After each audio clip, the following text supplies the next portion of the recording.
Hello friends, இன்னைக்கு நம்ம அப்படியே பேக்கரியில கிடைக்கிற அதே டேஸ்ட்ல கோகனட் குக்கீஸ் எப்படி பண்ணலாம் அப்படிங்கறத இன்னைக்கு பார்க்க போறோம். பேக்கரிஸ்ல ப்ரிசர்வேட்டிவ்ஸ் ஆட் பண்ணி பண்ணுவாங்க. நம்ம எதுவுமே சேர்க்க போறது கிடையாது. ஸோ வீடியோவை எண்ட் வரைக்கும் ஸ்கிப் பண்ணாம பாருங்க. ப்ளீஸ் லைக் பண்ணி உங்க சப்போர்ட் எனக்கு கொடுங்க. உங்களுக்கு கோகனட் குக்கீஸ் பிடிக்கும்னா கண்டிப்பா இந்த மெத்தட்ல ட்ரை பண்ணி பாருங்க. நல்லா கிறிஸ்பி அண்ட் கிரன்ச்சியா சூப்பரா இருக்கும். இன் பிட்வீன் வீடியோல நிறைய டிப்ஸ்மே நான் ஷேர் பண்ணிருக்கேன். ஸோ வீடியோவை ஸ்கிப் பண்ணாம எண்ட் வரைக்கும் பாருங்க. சரி, இப்போ வாங்க நம்ம ரெசிபி கூட போகலாம். ஃபர்ஸ்ட் இதுக்கு வெட் இன்கிரீடியன்ஸ் எல்லாமே ரெடி பண்ணிக்கலாம். ஒரு பவுல்ல நான் 70 கிராம் அளவுக்கு நான் பட்டர் சேர்த்திருக்கிறேன். நீங்க பட்டருக்கு பதிலாக நெய் சேர்த்துக்கலாம். நெய் வந்து இந்த அளவுக்கு சாஃப்டான கன்சிஸ்டன்சில இருக்கணும். அப்படின்னா தான் கரெக்டா இருக்கும். ஸோ இதுக்கு பார்த்தீங்கன்னா நான் வந்து சால்டட் பட்டர் தான் எடுத்துருக்கிறேன். நீங்கள் அன்சால்டட் பட்டர் யூஸ் பண்ணுறதா இருந்தால் நீங்கள் ட்ரை இன்கிரீடியன்ஸ் கூட கொஞ்சமாக ஒரு பிஞ்ச் அளவுக்கு சால்ட் சேர்த்துக்கலாம். பேக்கரிஸில் பார்த்தீங்கன்னா மார்ஜரின் ஷார்ட்னிங் அதுதான் யூஸ் பண்ணுவாங்க, பட்டர் யூஸ் பண்ண மாட்டாங்க. இப்போ இது கூட நான் பவுடர் சுகர் பார்த்தீங்கன்னா 1/2 கப் அளவுக்கு நான் சேர்த்துக்க போகிறேன். கிராம் அளவில் பார்த்தீங்கன்னா 65 கிராம்ஸ் அளவுக்கு வரும். உங்களுக்கு இன்னுமே கொஞ்சம் ஸ்வீட்னஸ் வேணும்னா கொஞ்சமாக நீங்கள் ஆட் பண்ணிக்கலாம். இப்போ இதுக்கு பதிலாக நீங்கள் ப்ரௌன் சுகர் இல்லை வெல்லம் கூட நீங்கள் சேர்த்துக்கலாம். அது வந்து கொஞ்சம் ஹெல்த்தியர் வெர்ஷனா இருக்கும். இப்போ இது ரெண்டுமே நல்ல ஸ்பேட்சுலா வச்சு மிக்ஸ் பண்ணிட்டு இதுல வந்து இப்போ நான் வந்து வெனிலா எசன்ஸ் சேர்த்துக்க போறேன். இது வந்து ஆப்ஷன் தான், பட் லைட்டா கொஞ்சமா சேர்க்கும் போது ஃபிளேவர் நல்லா இருக்கும். ஸோ இது கூடவே உங்களுக்கு கோகோனட் எசன்ஸுமே கிடைக்குது. அது உங்களுக்கு விருப்பமா இருந்தால் நீங்க அதை சேர்த்துக்கலாம். ஒரு நல்ல ஃபிளேவர் கொடுக்கும் நம்ம குக்கீஸ்க்கு. பட் பேக்கரிஸ்ல வந்து கண்டிப்பா ஆட் பண்ணி தான் பண்ணுவாங்க. முடிஞ்ச அளவுக்கு நல்ல பிராண்ட்ல நீங்க வந்து எசன்ஸ் யூஸ் பண்ணீங்கன்னா நமக்கு வந்து அதோட ஃபிளேவர்ஸ் வந்து நல்லா கிடைக்கும். இல்லைன்னா ஒவ்வொன்று பார்த்தீங்கன்னா கொஞ்சம் ஓவர் ஸ்ட்ராங்காக இருக்கும். ஸோ அது நல்லா இருக்காது. ஸோ எப்பயுமே நீங்கள் பிராண்டில் வந்து ப்ரிஃபர் பண்ணுங்க.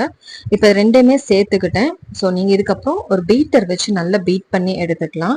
இந்த கலர் நல்லா சேஞ்ச் ஆகி ஒயிட் கலர்ல வரணும். இப்போ இதில் நான் 1 டேபிள் ஸ்பூன் அளவுக்கு நான் பால் சேர்த்துக்கிறேன். பாலையுமே சேர்த்து நல்லா பீட் பண்ணிக்கலாம். ஸோ இந்த மாதிரி நமக்கு ஃப்ளஃபியாக ஸ்மூத்தாக நமக்கு சில்கி ஸ்மூத்ல நமக்கு வந்து பட்டர் வந்து பீட் ஆகி கிடைச்சிருது. இப்போ இதில் நம்ம ஸ்ட்ரெயினரை பிளேஸ் பண்ணிட்டு ட்ரை இன்கிரீடியன்ஸ் எல்லாம் ஒவ்வொன்றா ஆட் பண்ணிக்கலாம். மைதா 1 கப் அளவுக்கு எடுத்திருக்கிறேன். அதாவது 120 கிராம்ஸ் வரும். ஸோ 120 கிராம்ஸ்ல ஒரு 10 கிராம்ஸ் நான் இதுல இருந்து எடுத்துட்டேன். டோட்டல் பார்த்தீங்கன்னா 110 கிராம்ஸ் தான் ஆட் பண்ணிக்க போறோம். இப்போ அந்த 10 கிராம்ஸ்க்கு வந்து நம்ம வந்து கார்ன்ஃபிளவர் சேர்த்துக்க போறோம். ஸோ நீங்க மைதாக்கு பதிலாக கோதுமை மாவு கூட சேர்த்துக்கலாம். இது வந்து 1 டேபிள் ஸ்பூன் அளவுக்கு கார்ன்ஃபிளவர் நான் ஆட் பண்ணிக்க போறேன். அதாவது 10 கிராம்ஸ் வரும். ஸோ இது எதுக்காக ஆட் பண்றோம்னு பார்த்தீங்கன்னா நமக்கு நல்லா கிறிஸ்பியா கலருமே நல்ல ஒயிட் கலர்ல நமக்கு வரும். அதுக்காக தான் கார்ன்ஃபிளவர் ஆட் பண்ணிக்கிறோம். 1/2 டீஸ்பூன் அளவுக்கு பேக்கிங் பவுடர் ஆட் பண்ணிக்கலாம். இப்போ இதை நல்லா சலிச்சு எடுத்துக்கலாம். இப்போ இதுல 50 கிராம்ஸ் அளவுக்கு டெசிகேட்டட் கோகனட் ஆட் பண்ணிக்க போறேன். அதாவது 3/4 கப் அளவுக்கு வரும். உங்களுக்கு விருப்பமா இருந்தால் இன்னுமே கொஞ்சம் அதிகமா ஆட் பண்ணிக்கலாம். இப்போ உங்களுக்கு ஃப்ரெஷ் கோகனட் ஆட் பண்ணலாமா அப்படிங்கிற டவுட் வரும். நீங்க ஃப்ரெஷ் கோகனட் யூஸ் பண்றதா இருந்தால் அதோட ஷெல்ஃப் லைஃப் பார்த்தீங்கன்னா கம்மி ஆயிடும். ஸோ முடிஞ்ச அளவுக்கு டெசிகேட்டட் கோகனட்டை நீங்க ஆட் பண்ணுங்க. ஸோ அதுதான் பெஸ்டா இருக்கும். இப்போ எல்லாமே நல்லா மிக்ஸ் பண்ணி கொடுத்துக்கலாம். ஸ்பேச்சுலா வச்சு ஜென்ட்லா மிக்ஸ் பண்ணலாம். இப்போ 1 டேபிள் ஸ்பூன் அளவுக்கு நான் பால் சேர்த்துக்க போறேன். கொஞ்சமா ட்ரையா இருக்கிற மாதிரி இருக்கு நமக்கு. பால் அதிகமாகவும் சேர்த்துக்க வேண்டாம், லைட்டா சேர்த்தாலே போதும். ட்ரைனஸ் நமக்கு கம்மி ஆயிடும். இப்போ இந்த அளவுக்கு நம்ம ஸ்மூத் அண்ட் சாஃப்டான டோ நமக்கு ரெடி ஆகி கிடைச்சிருக்கு. இதுல இருந்து ஒரு சின்ன பார்ட் எடுத்து நம்ம உருட்டி பார்த்தோம்னா நல்லா சாஃப்டா இருக்கணும், கிராக் எதுவும் இல்லாம இருக்கணும். அப்படின்னா தான் நமக்கு கரெக்டான கன்சிஸ்டன்சி அப்படின்னு நமக்கு தெரிஞ்சுக்கலாம்.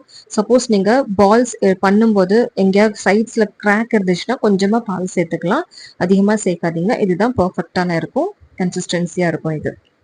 இப்போ நீங்கள் இதை சேல்ஸ் பண்ணுறதா இருந்தால் கண்டிப்பாக ஒவ்வொரு குக்கீஸுமே நம்ம வெயிட் செக் பண்ணி தான் நம்ம குக்கீஸ் ரெடி பண்ணணும். அப்படி தான் நம்ம செல் பண்ணும்போது கரெக்டாக இருக்கும், நம்ம கால்குலேஷன் வந்து கரெக்டாக எடுக்க முடியும். ஸோ இப்போ பார்த்தீங்கன்னா ஒவ்வொரு குக்கீஸுமே ஒரு 10 கிராம்ஸ் அளவில் வந்திருக்கு. நீங்கள் உங்களுக்கு விருப்பமாக இருந்தால் இதுவுமே கொஞ்சம் பெரிய சைஸில் கூட நீங்கள் ரெடி பண்ணிக்கலாம். இப்போ நான் உங்களுக்கு வந்து பேக்கிங் ட்ரேல ரெடி பண்ணி வச்சிருக்கிறேன். இதே மாதிரி 2 நான் ரெடி பண்ணியிருக்கிறேன். இப்போ ஃபைனலாக டெஸ்கரேட் கோகோனட்டில் ஒரு தடவை நம்ம டிப் பண்ணி எடுத்துக்கலாம். இதே மாதிரி இது பார்க்கறதுக்குமே நல்லா இருக்கும், சாப்பிடும்போது நல்லா கிரன்ச்சியா சூப்பரா இருக்கும். இதே மாதிரி நம்ம ரெடி பண்ணி எல்லாமே குக்கீஸ் ரெடி பண்ணி பேக்கிங் ட்ரேல நான் ஷிஃப்ட் பண்ணி வச்சிருக்கிறேன். இப்போ குக்கீஸ் எல்லாம் ரெடி பண்ணிட்டேன். இப்போ இதை ஃப்ரிட்ஜில் பார்த்தீங்கன்னா 15 to 20 மினிட்ஸ் வரைக்கும் ரெஸ்டிங் டைம் கொடுத்துட்டு அதுக்கப்புறம் நம்ம பேக்கிங் ப்ராசஸ் ஸ்டார்ட் பண்ணிக்கலாம்.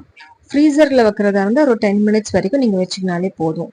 இப்போ இது பார்த்தீங்கன்னா ஓடிஜி செட்டிங்ஸ் பார்த்தீங்கன்னா 10 மினிட்ஸ் நான் ப்ரீஹீட் பண்ணியிருந்தேன் 160க்கு. அதே 160ல 10 to 12 மினிட்ஸ் வரைக்கும் பேக் பண்ணி எடுத்திருந்தேன், both rods and fan mode on பண்ணி. இப்போ நமக்கு நல்ல பேக் ஆகி கிடைச்சிருக்கு. இப்போ பார்த்தீங்கன்னா சூப்பராக இருக்குது. டெக்ஸ்சர் பார்க்கும்போது உங்களுக்கு தெரியும், நல்ல ஒயிட் கலரில் இருக்குது. பின்னாடி பார்த்தீங்கன்னா நல்ல ஈவனாக பேக் ஆகி நமக்கு குக்கீஸ் கிடைச்சிருக்கு. இப்போ பேக் பண்ணி எடுத்ததுக்கப்புறம் கண்டிப்பாக ஒரு 10 to 15 மினிட்ஸ் வரைக்கும் நல்ல குக்கீஸை கூல் டவுன் பண்ணதுக்கு அப்புறம் தான் நீங்கள் பேக் பண்ணணும், இல்லைன்னா சாகி ஆகிடும். ஸோ இந்த பாயிண்ட் கண்டிப்பாக நீங்கள் ஃபாலோ பண்ணுங்கள். இதை அப்படியே நம்ம கவர் பண்ணி வச்சிடும், நல்லா ஆறட்டும். இப்போ ஒரு பிஸ்கட் எடுத்து நான் உங்களுக்கு நடுவில் டெக்ஸ்சர் எப்படி இருக்குது அப்படின்றதையும் நான் காட்டுறேன். அதுக்கு முன்னாடி டோட்டல் பிஸ்கட் வெயிட் என்ன அப்படின்றதையும் ஒருத்தர் செக் பண்ணி பார்த்துக்கலாம். வெயிங் ஸ்கேல்ஸ் மேலே நான் ஒரு பிளேட் பிளேஸ் பண்ணியிருக்கிறேன். இப்போ வெயிட் வந்து டியர் பண்ணிவிட்டு இப்போ ஒவ்வொரு குக்கீஸாக நான் பிளேஸ் பண்ணுறேன். இப்போ நமக்கு டோட்டல் குக்கீஸோட வெயிட் பார்த்தீங்கன்னா 243 கிராம்ஸ் வருது. அதாவது ஒரு குக்கீஸ் ஆல்ரெடி ரிமூவ் பண்ணியிருந்தேன். ஸோ டோட்டல் பார்த்தீங்கன்னா அரௌண்ட் 250 கிராம்ஸ் அளவுக்கு நமக்கு குக்கீஸ் கிடைச்சிருக்கு. 245 கிராம்ஸ். இப்போ இந்த குக்கீஸோட டெக்ஸ்சர் பாருங்கள், சென்டரில் எந்த அளவுக்கு சாஃப்டாக அவ்வளோ சூப்பராக இருந்துச்சு. கண்டிப்பாக நீங்கள் இதே மாதிரி ட்ரை பண்ணி பாருங்கள். உங்களுக்கு ஃப்ளேவர் அதிகமாக வேணும்னு நீங்கள் நினச்சிங்கன்னா கொஞ்சமாக கோகனட் எசன்ஸ் அதிகமாக கூட நீங்கள் சேர்த்துக்கலாம். அப்படியே நம்ம பேக்கரியில் கிடைக்கிற அதே டேஸ்ட்ல இருந்துச்சு. கண்டிப்பாக நீங்கள் ட்ரை பண்ணி பாருங்கள் ஃப்ரெண்ட்ஸ். நீங்கள் ஹோம் பேக்கர்ஸாக இருந்தால் இதே மாதிரி பாக்ஸஸில் நீங்கள் ப்ளேஸ் பண்ணி சேல்ஸ் பண்ணுங்க. உங்களோட லோகோ நீங்கள் ப்ளேஸ் பண்ணிவிட்டு இதே மாதிரி நீங்கள் கொடுத்துக்கலாம். இப்போ இதில் அப்ராக்சிமேட் செல்லிங் ப்ரைஸ் பார்த்தீங்கன்னா 200 கிராம்ஸ் ஆஃப் குக்கீஸ்க்கு 240லேருந்து 245 வரைக்கும் நீங்கள் ப்ரைஸ் ஃபிக்ஸ் பண்ணிக்கலாம். இது வந்து அப்ராக்சிமேட் ப்ரைஸ் தான். என்னென்ன இதில் ஃபுல் அண்ட் ஃபுல் பட்டர் சேர்த்துருக்குறோம், டெசிகேட்டட் கோகனட் எல்லாமே கொஞ்சம் காஸ்ட்லி தான். ஸோ அதை பார்த்து நீங்கள் ப்ரைஸ் ஃபிக்ஸ் பண்ணிக்கலாம். ஐ ஹோப் இந்த வீடியோ உங்களுக்கு யூஸ்ஃபுல்லாக இருந்திருக்கும் நம்புறேன் ஃப்ரெண்ட்ஸ். ப்ளீஸ் பிடிச்சிருந்தா வீடியோக்கு லைக் பண்ணுங்கள், ஷேர் பண்ணுங்கள், சப்ஸ்கிரைப் பண்ணி வச்சுக்கோங்க. தேங்க்ஸ் ஃபார் வாட்சிங்.